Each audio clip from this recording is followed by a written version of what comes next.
ফের বাংলায় বলিউড অভিনেতা অনুপম খের ২৬ বছর পর আবারও প্রযোজক রূপে ফিরছেন তিনি। কোন ছবিতে? Hi everyone, welcome back to my channel Anjana entertainer. বন্ধুরা, তোমাদের সকলকে আমার এই ছোট্ট ইউটিউব চ্যানেলে স্বাগত জানাই। ২০০২ সালে মুক্তি পেয়েছিল ঋতুপর্ণ ঘোষ পরিচালিত বাড়িওয়ালি, যেখানে মুখ্য ভূমিকায় অভিনয় করেছিলেন কিরণ খের, অভিনয় করেছিলেন চিরঞ্জিত চক্রবর্তী।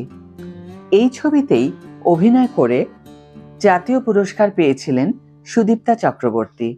তবে অনেকেই জানেন না এই সিনেমার প্রযোজক ছিলেন অনুপম খের।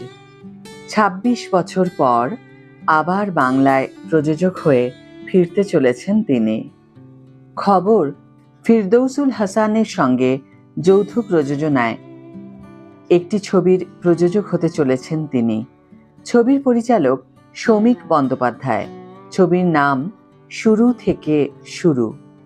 এই সিনেমায় মুখ্য ভূমিকায় অভিনয় করবেন টোটা রায়চৌধুরী এবং পাওলি দাম। অভিনয় করবেন রাহুল বোস।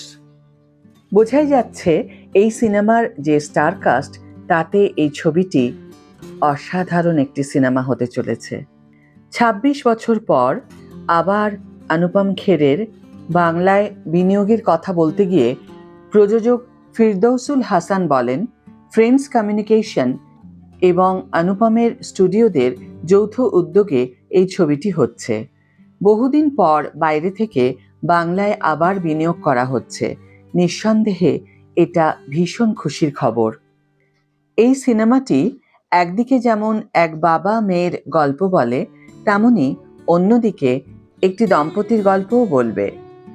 সেই দম্পতির জীবন কেন হঠাৎ করে কঠিন পরীক্ষার মুখে দাঁড়িয়ে যায়, বাবা মেয়ের সম্পর্কের সমীকরণ কোথায় গিয়ে দাঁড়ায়, সেটাই জানা যাবে এই সিনেমার মাধ্যমে। পরিচালক গল্প বলার জন্য বেছে নিয়েছেন পাহাড়ের শান্ত নিরিবিলি পরিবেশকে।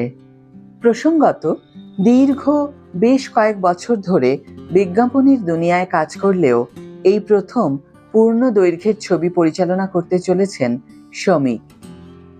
খুব সম্ভবত ডিসেম্বর মাস থেকে ছবির কাজ শুরু হওয়ার কথা। সবকিছু ঠিক থাকলে আগামী বছরেই এই ছবিটি বড় পর্দায় মুক্তি পাবে। আজকের ভিডিও এখানেই শেষ করছি বন্ধুরা।